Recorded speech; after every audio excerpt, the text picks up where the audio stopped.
오늘 본문의 말씀으로 작은 여우를 잡으라 라는 제목으로 말씀을 함께 살펴보고 우리의 기도의 제목으로 삼았으면 합니다.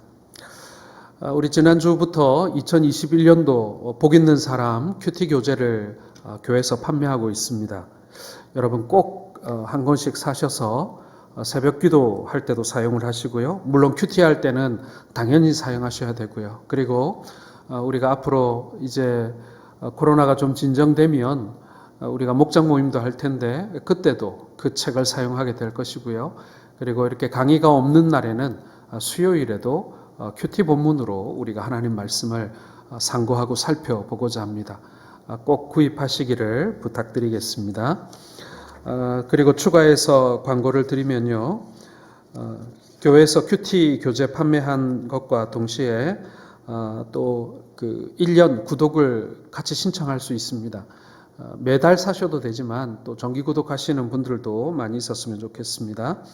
그리고 교회에서 기부금 납입 증명서 신청받습니다. 필요하신 분들은 사무실에 신청해 주시기를 부탁드리겠습니다.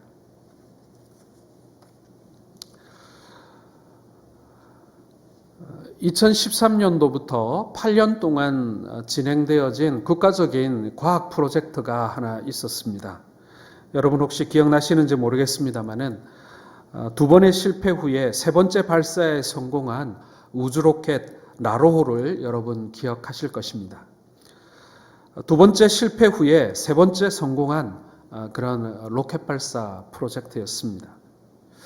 1차 발사 때는 위성을 보호하는 그 페어링이라고 하는 그 덮개가 분리되지 않아서 실패를 했습니다. 이것은 매우 정밀한 기술이 필요한 부분이기 때문에 우주 발사체, 그러니까 이제 로켓을 발사하는 과정에서 종종 일어나는 일이라고 합니다. 한 번의 실패를 거울 삼아 2차 발사는 심혈을 기울였습니다. 그러나 불과 2차 발사에도 137초 만에 공중에서 폭파되어 로켓 발사가 실패를 했더랬습니다. 온 국민이 또 두 번째 실패에 크게 실망했던 그런 기억이 있습니다.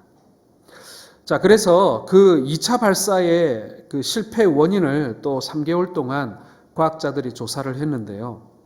그런데 1차 발사는 큰 다른 나라에서도 있었던 그런 큰 결함이었지만 2차 발사 때는 너무나 어처구니 없는 이유로 로켓 발사에 실패했다는 사실을 발견하게 됩니다. 이 우주선이 1차 로켓이 있고 2차 로켓이 있고 3단계 로켓이 있는데 이 발사 후에 일정한 시간이 지나면 그것이 1단, 2단 이렇게 떨어져 나갑니다. 그런데 그 1단과 2단 사이에 8개의 볼트가 그것을 이렇게 조여서 붙들고 있는데 그 중에 볼트 하나가 문제가 생긴 거예요. 그래서 결국에는 로켓 발사가 실패로 돌아가는 원인이 되었다. 이런 조사 결과가 나온 적이 있습니다. 나로 같은 우주 로켓을 한번 쏘아 올리기 위해서는 대략적으로 약 1,000억 원 정도의 비용이 들어간다고 합니다. 그런데 이 1,000억 원이 들어가는 어마어마한 사업의 실패 원인이 단 한 개의 볼트였던 것입니다. 여러분, 그까지 그 볼트 한 개가 비싸면 얼마나 비싸겠습니까? 한 10,000원 하겠습니까? 10만 원 하겠습니까? 결국 그 작은 보잘것없는 나사 하나가 1,000억 원의 비용이 들어간 그 프로젝트에 손해를 입혔다. 그 다음에 1조 원 이상의 기대 효과까지 한꺼번에 날아가 버리게 된 것입니다. 여러분, 그 로켓을 실패하게 만든 그 자그마한 나사 한 개가 오늘 우리가 본문에서 읽었던 작은 여우입니다. 어떤 사람이 아침에 세수를 하다가 코 밖으로 기어나온 코털이 하나 보이는 거예요. 그래서 손으로 그 코털을 잡아 그 자리에서 뽑았습니다. 눈물이 찔끔 났겠죠. 그 과정에서 코 속에는 작은 상처가 하나 생겼습니다. 그런데 그 작은 상처에 파상풍균이 들어가서 그 남자는 그날 저녁 목숨을 잃었다고 합니다. 네, 이 얘기는 뉴스에도 나왔던 이야기죠. 그 코털을 뽑은 자리에 생긴 작은 상처, 그것이 여러분 바로 오늘 본문에 나오는 작은 여우입니다. 오늘 본문은 우리가 큐티로 묵상하고 있는 솔로몬과 술람미 여인의 사랑 이야기를 기록하고 있습니다. 두 사람은 왕과 포도원에서 일하는 일꾼이라는 이 신분 차이를 극복하고 사랑에 성공하게 되죠. 그리고 가장 행복한 시간을 지금 보내고 있는 것입니다. 자, 오늘 10절에서 14절 말씀 보시기 바랍니다. 나의 사랑하는 자가 내게 말하여 이르기를 나의 사랑 내 어여쁜 자야 일어나서 함께 가자. 겨울도 지나고 비도 그쳤고 지면에는 꽃이 피고 새가 노래할 때가 이르렀는데 지금 굉장히 아름다운 자연을 이야기하는 것뿐만 아니라 여러분 남녀가 사랑에 눈 멀면 어떻게 됩니까? 눈에 보이는 모든 것이 어떻게 보이죠? 새카맣게 보입니까? 아니죠. 화려하고 아름답게 보이죠. 어떤 사람은 새가 울면 새가 이 소리를 내고 있으면은 새가 운다 이렇게 얘기하지만 행복한 사람이 새가 지저귀는 소리를 들으면 어떻게 듣습니까? 새가 노래한다 이렇게 듣지 않습니까? 마음이 낙심된 자에게는요 꽃도 슬퍼 보여요. 그러나 행복한 사람에게는요 잡초도 노래를 하는 것처럼 보이고 이 보잘것없는 들꽃도 화려한 그런 꽃으로 보이는 것입니다. 지금 오늘 솔로몬 왕과 이 술람미 여인은 최고로 행복한 순간을 보내고 있는 것이죠. 어디를 보아도 생동감 넘치고 어디서 들어도 아름다운 소리가 들려옵니다. 솔로몬이 뭐라고 얘기합니까? 우리 포도원에 꽃이 피었다 이렇게 이야기하죠. 어느 곳을 만져도 부드러움만 있습니다. 모든 것이 긍정적입니다. 그런데 문제가 있습니다. 작은 여우 한 마리가 포도원에 들어온 것입니다. 그 여우 한 마리가 그 행복했던 포도원에 들어와 모든 것을 망쳐버리고 있는 것입니다. 그래서 솔로몬은 그 작은 여우를 잡으라고 말하고 있는 것이죠. 자, 그래서 오늘은 포도원에 들어온 작은 여우가 무엇인지 그 의미를 함께 살펴보면서 우리의 기도의 제목으로 삼았으면 좋겠습니다. 첫 번째 여러분, 오늘 본문에 등장하는 포도원을 허는 작은 여우는요, 악한 마귀를 뜻하는 것입니다. 자, 15절 말씀 같이 읽어보겠습니다. 시작. 우리를 위하여 여우 곧 포도원을 허는 작은 여우를 잡으라. 우리의 포도원에 꽃이 피었음이라. 네, 포도원을 허는 작은 여우는 말할 것도 없이 악한 마귀입니다. 호사다마라는 말이 있죠. 은혜가 임하고 그리고 하나님의 일이 힘껏 진행되어지는 곳 혹은 성도들이 주 안에서 행복해하는 그곳에는 시기하는 영이 반드시 찾아옵니다. 하나님의 일을 감당하려고 할 때는 분란에 빠뜨리는 그런 영이 도전해 오는 것입니다.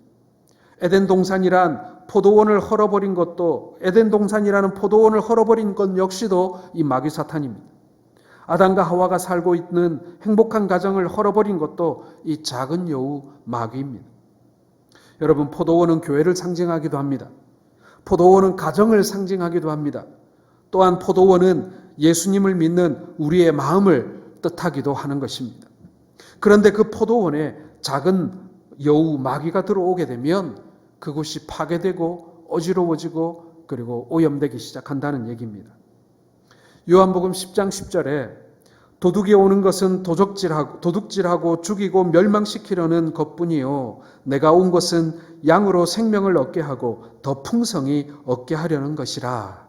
네, 우리 주님이 오신 이유는 생명을 얻게 하고 풍성한 것을 얻게 하려고 오신다고 했습니다. 그러나 도둑이 오는 것은 도적질하고 죽이고 멸망시키는 것뿐이다. 여러분, 이것이 마귀의 목적 아니겠습니까? 작은 여우가 오늘 포도원에 들어와서 사방을 헤집고 무너뜨리는 목적이라는 것입니다. 여러분, 마귀는 도적입니다. 도적은 죽이고 멸망시키는 것이 목적입니다. 그래서 작은 마귀라도 우리는 교회에, 우리의 가정에, 우리의 마음에 틈타지 못하도록 항상 깨어 우리가 살피며 기도해야 하는 것입니다. 우리는 마귀라고 생각하면 어마어마하게 큰 어떤 대상을 생각하기 쉽습니다. 그러나 반드시 마귀는 그렇게 크지 않습니다. 비록 작은 여우라도 한 마리가 포도원에 들어오면 포도원은 엉망이 되어버리고 마는 것이죠. 그러므로 작은 여우를 우습게 여기면 안 됩니다. 우습게 여기다가는 도리어 우리가 큰 코 다치게 되는 것이죠.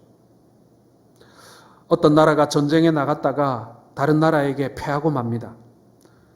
왜 우리가 전쟁에 패했을까? 군대도 더 많고 장비도 더 많은데 왜 우리가 이 전쟁에서 졌을까 하고 살펴보니 그 전투에 일개 사단이 늦게 도착한 것입니다. 그러니까 일제히 이 군대가 아주 작전에 따라서 치밀하게 움직이며 이 작전하면서 전쟁을 해야 되는데 일개 사단이 이 목표로 했던 지점에 늦게 도착하는 바람에 전체 작전이 다 깨져버리고 전선이 무너져 버린 것이죠. 그래서 그 사단이 왜 늦게 도착했는지 책임을 추궁하는 과정에서 알게 된 것이 뭐냐면은 일개 연대가, 그 사단 안에 있는 일개 연대가 이 작전에 늦게 들어온 것입니다. 그리고 그 연대를 조사해 보니까 일개 대대가 늦게 출발한 거예요. 그리고 그 대대가 늦은 이유도 살펴보니 한 중대가 늦었기 때문인 것입니다.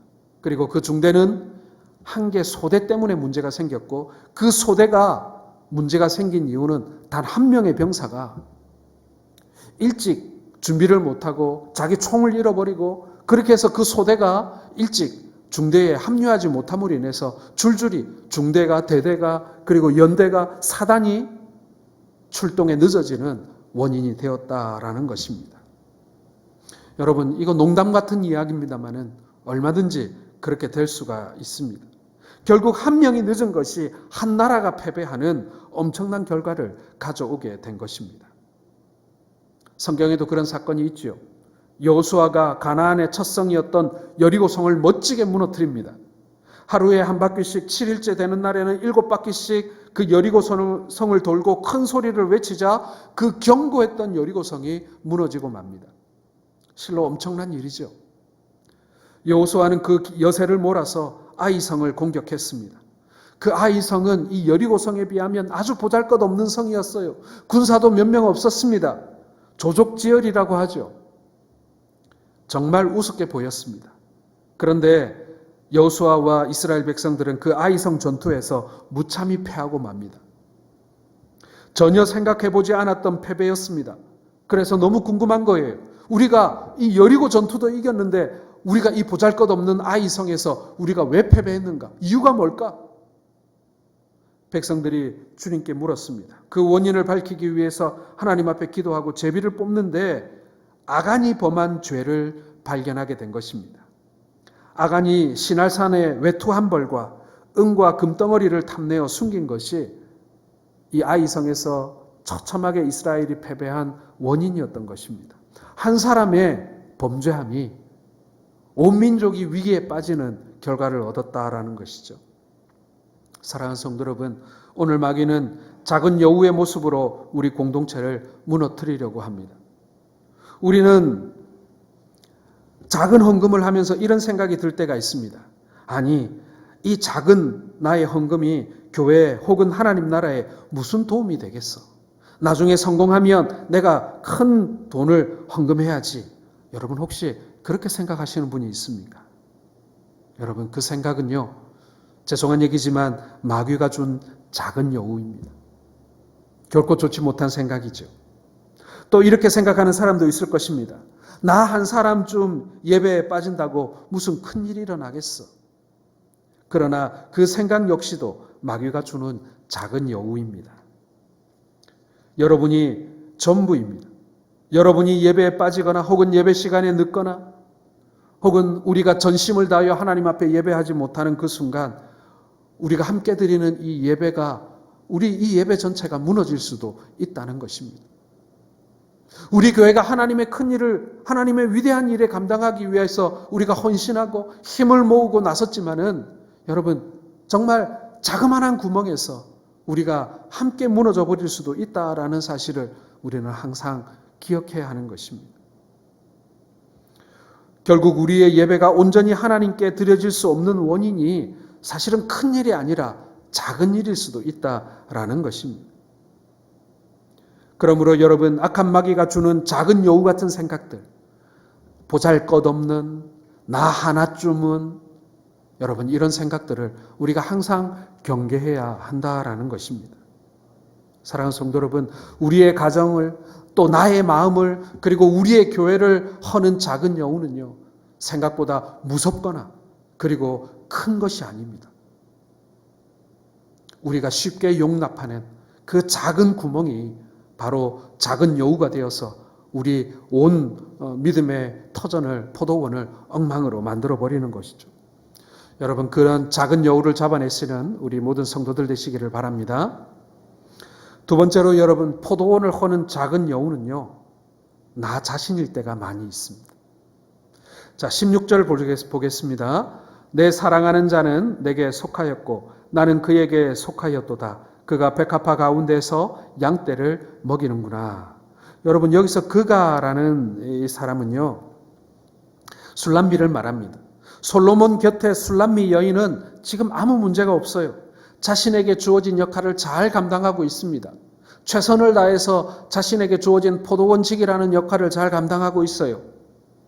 술람미 여인이 일하는 포도원은 솔로몬에게 속하였고 그녀는 그 가운데서 열심히 일하고 있습니다. 문제는 그녀가 아니라 바로 솔로몬 자신이에요. 자기 마음에 작은 여우가 들어왔습니다. 걱정이 들어왔습니다. 부정적인 생각들이 들어왔습니다. 한 나라의 제왕이 포도원직이 이 시골 여인과 사랑에 빠진 것을 가지고 얼마나 많은 사람들이 공격하고 비난했겠습니까? 여러분, 제왕의 결혼이라는 것은요, 정치적인 것이에요. 국가에 도움이 되는 중요한 수단이 바로 왕의 결혼이에요. 그런데 한낱 귀족도 아닌 포도원에서 일하는 하찮은 여인과 왕이 사랑에 빠졌어요. 그리고 결혼하겠다고 우겨요. 국가에 전혀 도움이 되지 않아요. 왕의 체면에 말이 되지 않아요. 이웃에 있는 다른 나라 사람들이 솔로몬 왕의 행태를 보게 되면 뭐라고 얘기하겠습니까? 나라와 왕의 체신이 말이 아닌 것이죠. 그러니 그 여인은 사랑만 가지고 연애를 하지만 왕은 온갖 걱정과 부정적인 생각을 가지게 되는 것입니다. 정작 둘 사이의 모든 상황이 긍정적입니다. 그런데 작은 여우 한 마리가 지금 솔로몬 왕의 마음속에 뛰어들어온 거예요. 포도원에 들어와서 포도원을 지금 헐고 있는 것입니다. 작은 여우는 바로 남이 아니라 바로 자기 자신이죠. 자기가 그렇게 생각 안 하면 되는 거예요. 백성들이나 혹은 신하들이 그렇게 생각하더라도 솔로몬이 그 여인을 순수하게 사랑하고 아껴주면 되는 거예요. 그러면 그 사랑은 하나님이 기뻐하시는 좋은 열매를 맺게 되어 있어요. 그런데 솔로몬의 마음속에 온갖 걱정거리와 계산들과 정치적인 셈법이 들어오기 시작합니다. 그러니 솔로몬의 마음이 안정이 될 수가 없는 거예요. 자, 잠언 4장 23절에 모든 지킬 만한 것 중에 더욱 내 마음을 지키라. 생명의 근원이 이에서 남이니라. 예, 마음을 지키는 것이 얼마나 어려운지 몰라요. 마음을 초지일관하는 것이 얼마나 어려운지 몰라요. 이런 이야기가 있습니다. 할아버지가 어부였어요. 배를 타고 고기잡이를 하다가 폭풍 속에 배가 난파되어 죽고 말았습니다. 할아버지만 그렇게 죽은 것이 아니에요. 아버지도 풍랑을 만나 그만 바다에서 목숨을 잃고 말았습니다. 그런데 아들도 할아버지와 아버지를 따라서 어부가 되었어요. 그러던 어느 날 배를 타고 바다에 나가려고 했습니다. 그러자 그의 친구가 극구 말리면서 하는 말이, 너는 말이야 할아버지도 바다에서 돌아가셨고 내 아버지도 바다에서 돌아가셨는데 너도 같은 신세가 되려고 해? 너만이라도 어부가 되지 말고 이 육지에서 농부가 되라. 그렇게 말렸습니다. 그러자 그 친구가 자기를 말리는 친구에게 되물었어요. 우리 할아버지는 바다에서 돌아가셨는데 너희 할아버지는 어디서 돌아가셨니? 그야 우리 집에 있는 침대에서 돌아가셨지. 우리 아버지는 바다에서 돌아가셨는데 너희 아버지는 어디서 돌아가셨니? 물론 우리 아버지도 우리 집 침대에서 돌아가셨지. 그러자 그 친구에게 이렇게 말합니다. 그러면 오늘 밤부터 너는 절대 침대에 누워서 자지 마. 너도 거기서 죽으면 어떡해? 예, 우스갯소리 같은 이야기입니다만은 여러분, 중요한 것은 우리의 마음입니다. 우리의 마음가짐입니다. 우리의 마음을 어떻게 먹느냐에 따라서 포도원이 안정된 가운데 풍성한 열매를 맺을 수도 있고요. 우리의 마음이 그 죄나 혹은 근심이라고 하는 그 작은 여우가 틈타기 시작하면 우리의 마음도 속절없이 무너질 수 있다라는 것입니다. 그래서 지키기 제일 어려운 게 성을 지키는 것보다 한 사람의 마음을 지키는 것이 더 어려운 거예요. 다른 사람들을 부리는 것보다 내 마음을 내가 스스로 이렇게 컨트롤하는 것이 훨씬 더 어려운 일이라는 것입니다. 작은 여우는 우리 속에서 계속해서 부정적인 생각으로 주님의 큰 일을 감당할 수 없게 우리를 회방하는 것입니다. 여러분, 교회가 큰 일을 앞두고 있을 때 가장 걱정스럽고 두려운 것이 뭐냐면은 성도들이 마음에 갈려서 분쟁이 일어나는 것입니다. 그런데 여러분, 보통 교회들이 분쟁이 일어날 때 이쪽은 옳고 이쪽은 글러서 이쪽은 악이고 이쪽은 선이라서 서로 싸우는 줄 아세요? 천만의 말씀이에요. 한쪽은 악한 사람들이고 한쪽은 선한 사람들이라서 싸우는 게 아니에요. 대부분 다 생각의 차이 때문에 다투는 거예요. 자, 그러면은 사단은 어느 편을 들겠습니까? 이 A라는 생각을 하는 사람 편을 들겠습니까? 아니면은 A 플러스라고 생각하는 사람들의 편을 들겠습니까? 예. 사단의 목적은요, A를 편드는 것도 아니고 이 A 플러스라는 사람을 편드는 것도 아니에요. 사단의 목적은 분쟁 그 자체입니다. 어느 한쪽의 편을 들어서 악한 사람들이 이 득세하도록 만드는 것이 사단의 목적이 아니에요. 그저 그 다툼 그 자체를 사단은 목적으로 삼는 것입니다. 사랑하는 성도 여러분, 우리가 교회를 섬길 때 우리가 제일 조심하고 우리가 내쫓아야 할 작은 여우는 뭐냐면요, 내 안에 드는 부정적인 생각들이에요. 부정적인 사람들이. 예, 내 생각이 옳은 것 같아요. 다른 사람들의 생각이 틀린 것 같아요. 그런데 교회 안에 보면은 회의도 많고 여러 가지 이 공동체가 이렇게 서로 이렇게 회의하는 그런 게 있잖아요. 거기서 여러분 다수가 이렇게 이쪽 방향으로 가면요, 그쪽을 따라가 주는 게 좋아요. 내 생각이 그 많은 사람들과 다르다고 그걸 다투고 싸우다 보면요, 결국에는 내가 옳았다는 게 문제가 아니라 결국 분쟁이라고 하는 덫에 우리 모두가 빠져드는 그런 원인이 된다라는 것입니다. 사랑하는 성도 여러분, 작은 여우는 남이 아니에요. 작은 여우는 나 자신입니다. 내 안에 있는 부정적인 생각들입니다. 편견입니다. 남을 판단하는 마음입니다. 시기함입니다. 여러분, 그 여우를 잡아내시기를 주의 이름으로 축원합니다. 마지막으로 여러분, 포도원을 허는 작은 여우는요, 희망 없는 기다림입니다. 자, 17절의 말씀을 한번 같이 읽어보겠습니다. 시작. 그림자가 사라지기 전에 돌아와서 베데르산의 노루와 어린 사슴 같을지라. 지금 솔로몬은요, 일터에 나가서 양을 치고 포도원을 관리하는 이 술람미 여인을 기다리고 있습니다. 날이 저물면 돌아오는 노루와 사슴 같기를 바라고 있는 것이죠. 여러분, 우리는 언제나 이런 희망 섞인 기다림을 가지고 살고 있습니다. 사랑하는 사람을 기다리는 그런 것도 있겠지만 우리가 이 희망이라고 생각하는, 소망이라고 생각하는 것을 하나 가슴에 품고 설레면서 그걸 기다리고 있는 거예요. 요즘에 코로나 때문에 학생들 학교 못 가잖아요. 학생들 마음속에는 빨리 학교를 갔으면 좋겠다라는 기다림이 있어요. 새로운 학교, 새로운 친구들, 새로운 선생님을 만나고 싶은 설레임이 있습니다. 저축을 하는 가정주부라고 생각해 보세요. 이 저축이 다 끝나고 나면 내 집을 마련할 수 있다라는 소망이 있다면 어떨까요? 그 마음에 설레임이 있겠죠. 기다림이 있겠죠. 그러나 여러분, 기다림은 있는데 희망이 없는 기다림도 있을 수 있겠다라는 생각을 해보았습니다. 요즘에 한참 중단되었습니다마는 한때는 이산가족 찾기 많이 하지 않습니까? 북한에서 이산가족 찾고 남쪽에서 이산가족 찾아가지고 금강산 면회소에서 3번인가 4번인가 이렇게 상봉을 하고 이렇게 다시 헤어지는 그런 일들이 있습니다. 그런데 어느 해인가 헤어지는 그 이제 마지막 그 가족 상봉을 하고 이렇게 헤어지는 날 보니까 90살이 넘은 남측 고령자인 할머니가 이제 자기 딸하고 헤어지는 거예요. 자기 딸하고 헤어지는데 물론 딸도 나이가 많겠죠. 그런데 할머니 나이가 벌써 90세가 넘었어요. 근데 헤어지면 이제 더 이상 못 보겠죠. 이제 마지막인 거예요. 그때 그 할머니가 그 자리에서 혼절하는 장면을 봤습니다. 막 앰뷸런스에 막 실려 나가고 그러는 장면. 왜 그랬습니까, 여러분? 다시는 만날 수 없다라는 절망인 거예요. 다시 이제 희망이 없는 거예요. 다시 만날 수 있다는 소망이 이제 끊어져 버린 거예요. 이것으로 이제 이 세상에서 다시는 못 만난다라는 생각을 하니 그 절망감에 죽을 것만 같은 거죠. 여러분, 작은 여우는요, 희망 없는 기다림이에요. 희망 없이 살아가는 사람들을 여러분 본 적이 있습니까? 희망 없이 살아가는 삶이야말로 절망 그 자체입니다.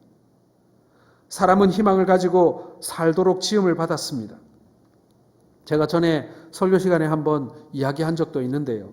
칠레의 광부들이 69일 동안 지하 갱도에서 구조를 기다리는 그런 얘기를 우리가 들었지 않습니까? 그 사람들에게는 희망이 있었습니다. 그런데 누군가 절망이라고 하는 작은 여우를 그 갱도 안에 풀어놓았다라면 어떻게 됐을까요? 우리는 구조받을 가능성이 없어. 이 식량 가지고는 우리가 더 이상 버텨낼 수가 없어. 캄캄하잖아. 무섭잖아. 아무도 믿을 수 없잖아. 여러분, 그런 절망감이 그 광부들 가운데 있었다면 자그마치 69일 동안이나 그들이 그 어둠 속에서 살아남을 수 있었을까요? 아마도 서로 먹으려고, 서로 마시려고 하다가 싸우다가 아마 다 죽었을 거예요. 그런데 그들은 희망이 있었기 때문에 살 수 있었던 것입니다. 사랑하는 성도 여러분, 우리는 이 세상에서 주님 오실 날을 기다리는 성도들입니다. 우리에게는 기다림에 대한 소망이 있어요. 마치 솔로몬이 술람미 여인이 노루처럼 그렇게 깡총깡총 아름다운 모습으로 뛰어서 자기 품에 다시 안길 그 시간을 기대하는 것처럼 여러분, 우리도 주님 만날 그 시간이 우리를 위하여 예비되어져 있다는 사실을 여러분 기억하시기 바랍니다. 부활을 믿는 성도들에게 설레임이 없다면, 부활을 믿는 성도들에게 기다림이 없다면 그건 큰일이 아닐 수가 없습니다. 예수님이 천군 천사들과 함께 재림하실 그날을 우리는 소망해야 합니다. 그러나 절망이라고 하는 작은 여우가 우리의 그런 기다림과 희망을 절망으로 바꾸려고 우리에게 도전해 올 것입니다. 그때 여러분 이 말씀을 기억하십시오. 베드로전서 1장 13절의 말씀을 같이 한번 읽어보겠습니다. 그러므로 너희 마음의 허리를 동이고 근신하여 예수 그리스도께서 나타나실 때에 너희에게 가져다 주실 은혜를 온전히 바랄지어다. 아멘. 네. 주님께서 우리 가운데 다시 오실 그때 우리에게 베푸실 그 은혜는요, 우리가 상상할 수 없는 놀라운 영광임을 믿으시길 바랍니다. 이 세상에서 우리가 눈물 흘리고 고통스러워하고 힘들어했던 그 모든 어려움을 다 보상해주고도 남을 만큼 우리 하나님이 우리를 위하여 예비해 주신 그 은혜는 여러분 찬란하고 아름답고 그리고 기름진 우리에게 풍요로운 그러한 은혜라는 사실을 여러분 기억하시길 바랍니다. 그래서 베드로는 예수 그리스도에 나타나실 때 우리에게 주실 그 큰 은혜를 온전히 바라고 기다리라고 권면하고 있는 것입니다. 사랑하는 성도 여러분, 작은 여우가 들어와서 우리의 이 부활의 기다림을 무너뜨리려고 할 때 여러분 우리의 참 믿음과 신앙으로 그것을 이겨내시는 우리 모든 성도들 되시기를 주님의 이름으로 축원합니다. 여러분, 솔로몬과 술람미 여인이 함께 있는 포도원은요, 에덴 동산 같았을 거예요. 물론 그 포도원이 에덴 동산처럼 아름답고 그리고 모든 것이 다 갖추어진 곳은 아니었을 거예요. 그러나 사랑에 빠진 두 남녀에게는 자기들만의 공간인 그 포도원이 에덴 동산 같았을 거예요. 우리도 사랑하는 주님과 함께 있는 그곳이 바로 이 아가서에 등장하는 포도원이 될 것을 믿으시길 바랍니다. 그 포도원은 꽃이 피고 새가 지저귀며 무화과 나무가 푸른 열매를 맺고 포도나무에 꽃이 피어 향기를 토하는 곳. 모든 것이 아름답고 모든 것이 우리를 위하여 예비되어져 있는 하나님과 우리가 그 긴밀한 관계를 맺음으로 말미암아 세상의 그 어느 곳에서도 누릴 수 없는 평강과 기쁨과 감사가 넘치는 곳. 그것이 바로 이 포도원인 것입니다. 우리에게 이 포도원은 교회이고 가정입니다. 그런데 이 포도원에 작은 여우가 한 마리 들어와 망치려 합니다. 그러므로 여러분, 우리는 날마다 깨어서 그 작은 여우를 찾아내고 잡아내어야 합니다. 그것을 물리쳐야 합니다. 이겨내야 합니다. 우리 포도원의 울타리 밖으로 내쫓아야 합니다. 그 작은 여우는 마귀이고요. 마귀는 우리 속에 부정적인 마음을 넣어줍니다. 늘 할 수 없다, 못한다라고 소리치고 있습니다. 그 작은 여우 마귀를 우리 마음에서 잡아야 합니다. 그런데 그 마귀를 잡는 방법은, 그 작은 여우를 잡는 덫은요, 바로 성령의 능력밖에 없습니다. 항상 깨어 기도할 때 그 작은 여우 마귀가 우리 속에서 쫓겨날 줄로 믿으시길 바랍니다. 그리고 작은 여우는 우리 자신이죠. 우리는 포도원이 망가지면 남을 탓하기 일쑤입니다. 그 집사 때문에 교회가 망쳤어. 남편 때문에 혹은 아내 때문에 집안을 망쳤어. 그러나 사실 여러분, 다른 사람이 아니라 내가 포도원을 망치고 있는 것입니다. 포도원이 망가지고 있으면 남을 탓하기 전에 내게 무슨 문제가 있는지 성령의 음성을 들으려고 노력하시기를 바랍니다. 그러면 우리의 포도원을 망치고 있는 작은 여우를 여러분 찾아낼 수 있을 것입니다. 작은 여우는 희망 없는 기다림입니다. 희망 없는 기다림은 절망이죠. 절망이라는 작은 여우를 여러분 잡으시기 바랍니다. 항상 우리 주님을 바라보면서 주님 오실 그날을 기대하면서 희망을 가지고 소망 있는 삶을 사는 우리 모든 성도들 되시기를 주님의 이름으로 축원합니다.